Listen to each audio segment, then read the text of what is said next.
Morning everyone, it's Sunday. Bloody Sunday. We were meant to be heading north. Got a call to head south. So, and we're going south. We're heading off to Deni. Marginally early for the U-Muster, I'd have to say. And unfortunately we'll miss it this year. We've got auctions on the same time. Unless we can get a flight down there, we won't be going. In saying that though, Deni is a fantastic little town.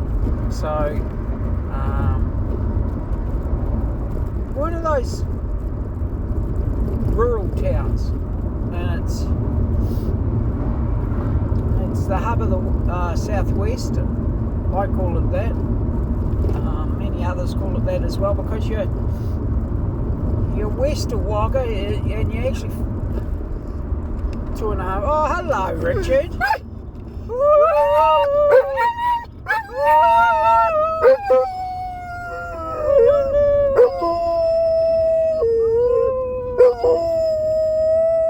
Giving us a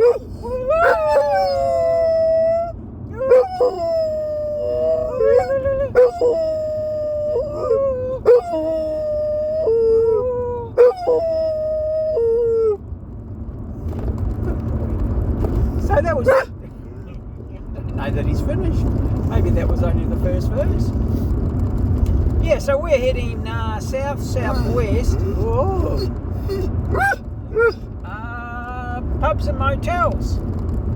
And Wagga pubs and motels. Eden motels. Marimbula motels.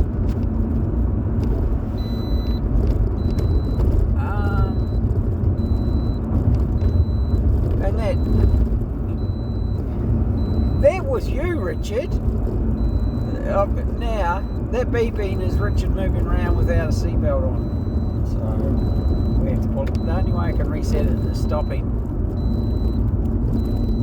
We're doing that.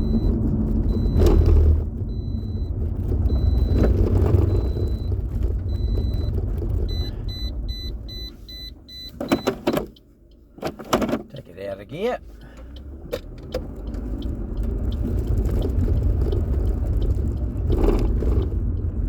That's what happens when 26.2 kilos moves around the cabin. And now it takes up its position. Head out window, smelling for stock. Anything else? So yeah, we're just left Cooter. Our overnight stay in the van, of course. That'll be going in for repairs and then moving north. We'll have a base up north for the summer. Well, we'll still work down here, but we'll be doing motels when it's the southern part of the state. It's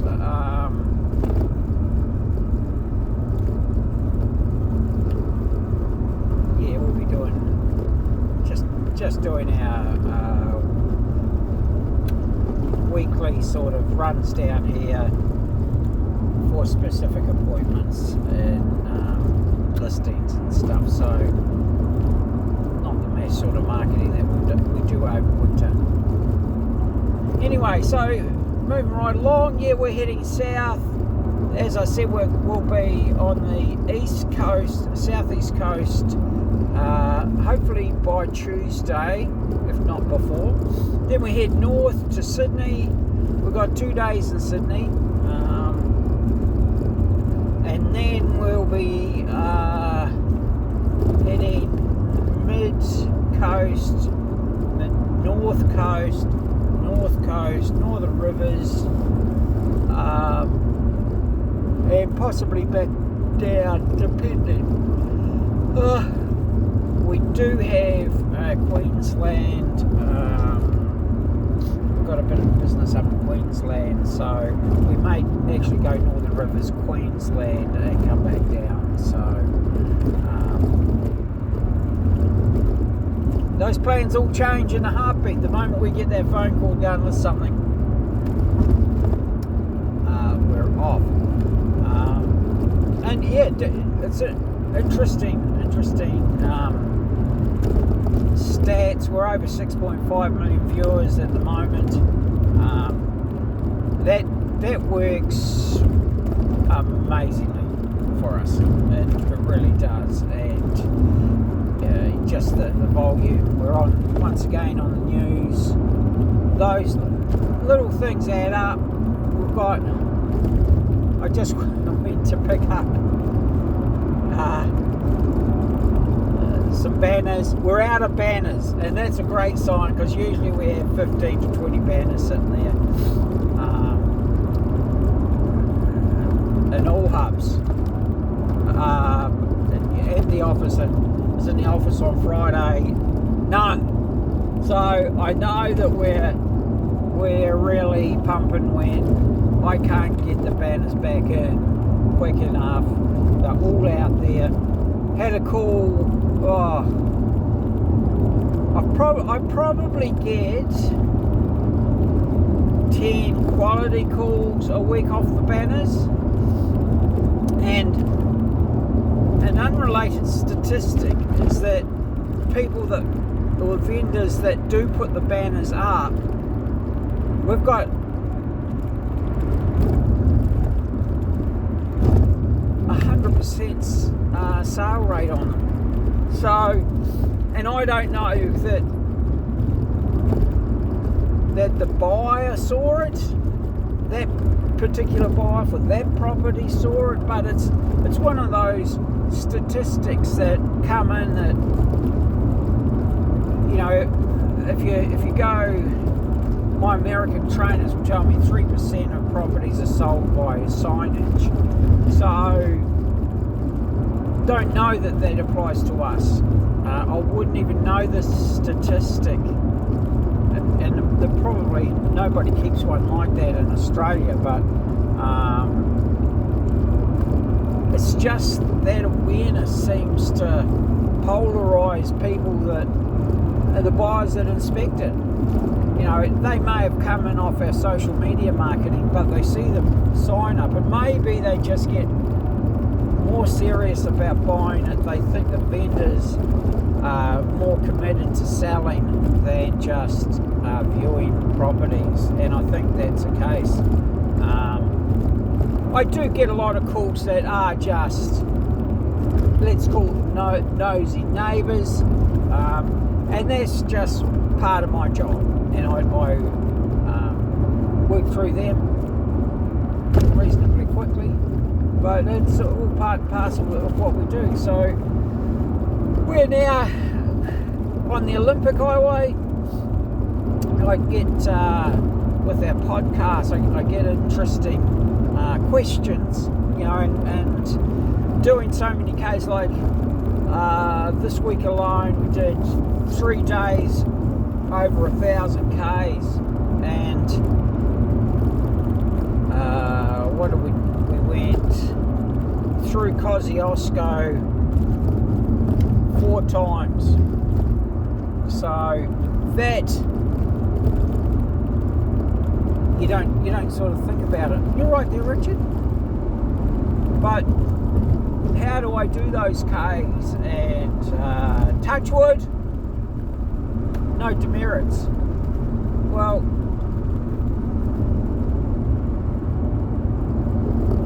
an awesome thing about Richie is that he makes me stop regularly. Keeping speed limits. This is going to sound a bit funny, but I pretty much keep the speed limits at cruise control. Now, I could go crazy, and there are parts of the country that I could do 140, 160 k's an hour quite easily, but the ramifications of that outweigh the benefits of going at 160k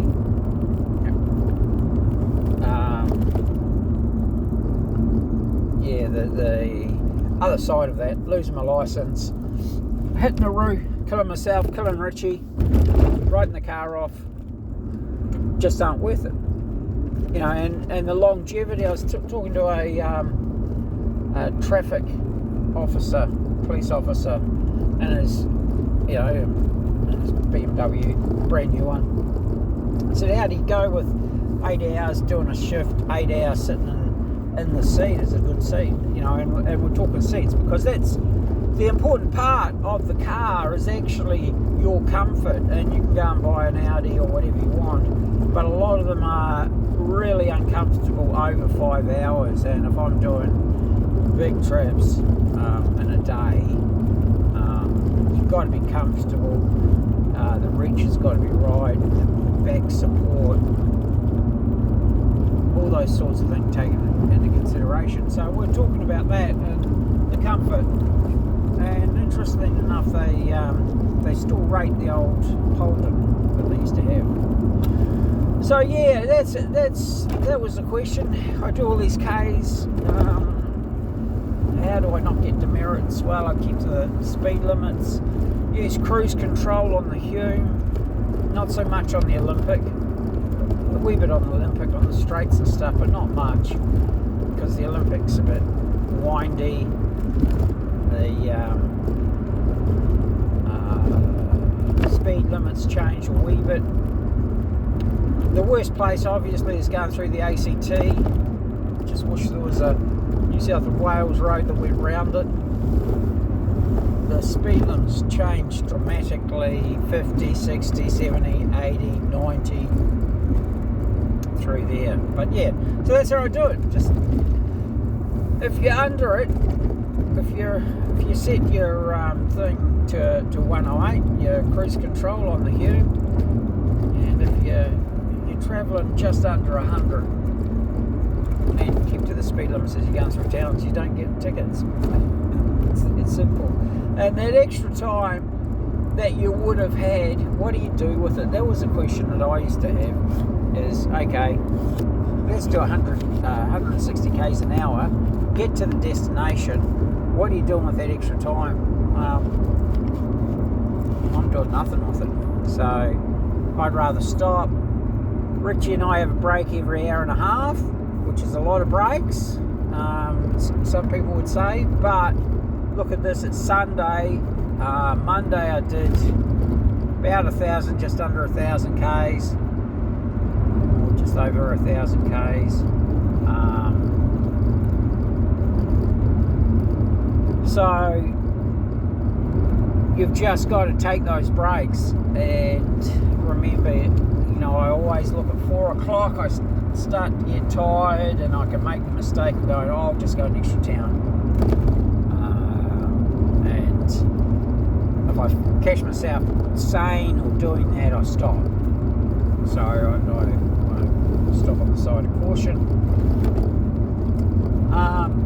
And the other part with my brakes, something that Joan and Des trained into me.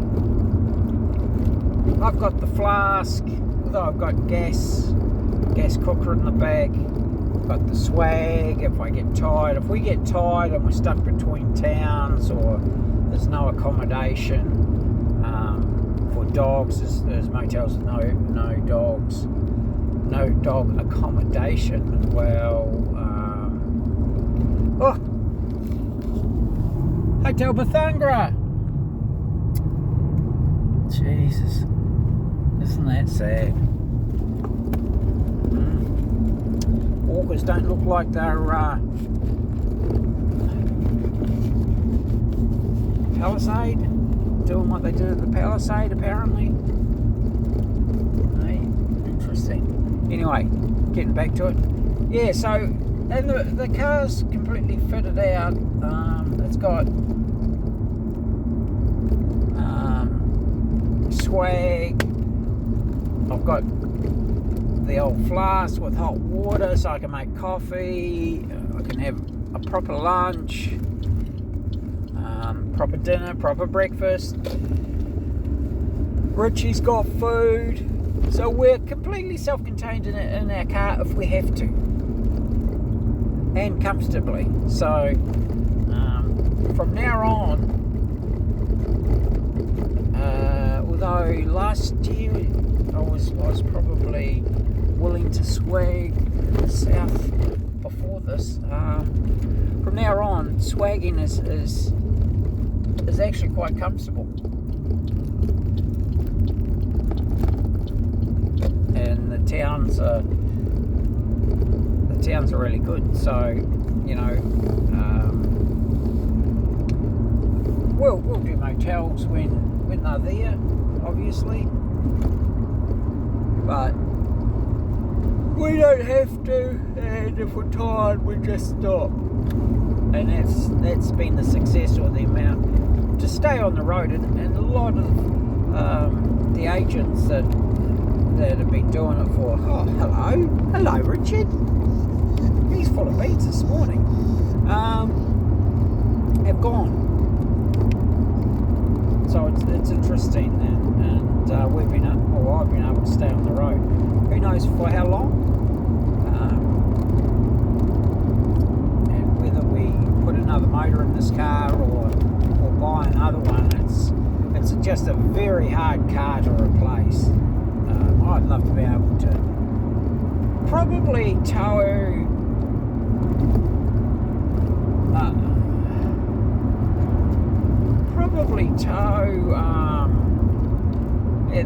another light flasher.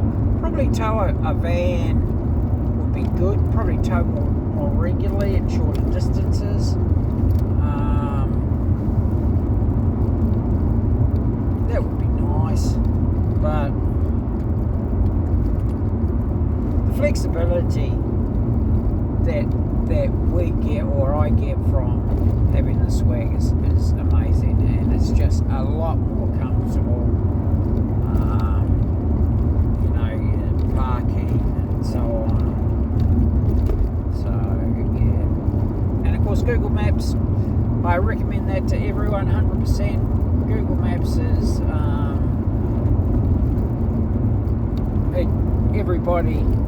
anyone that's travelling uses Google Maps. We put in the speed cameras, not that I'm going over, roadworks, all that sort of stuff, and that just helps you. You know, you're planning your trip. I could go right up here and avoid a lot of Wagga, for instance, go Canola Trail if I see this traffic works down towards Wagga, all those sorts of things come into it. So anyway, we're on to week 39, I believe, and I'll be doing an update probably on the road as we do. Oh, excuse me, still getting my second one. So as you can gather, we're all over the state this week. Actually, for the next 3 weeks we'll be all over the state, and we have an awesome pub. I haven't been excited about selling the pub for a while. Not that the ones that we've sold haven't been exciting, it's just that this one, the Stockinbingal Hotel, and it's in good nick. There's 16 odd rooms, but it's going to be a hotel of the future. It's got all the basics to make it, and it's got 2 blocks of land with it that you can put transportable cabins on, and that's the way of the future. All these tradies and Inland Rail need it for 3 years, and after they go, ARTC needed, and there's another contractor not far away that needs it. So you can have a hotel with between 30 and 60 guests every night, and that's what I love about it. They can't go anywhere. You're the only one in town. Anyway, have a good week, everybody. Stay safe. Watch out for those roos. Lots of roos around. A few snakes. They'll settle down in the next couple of weeks. Bye for now.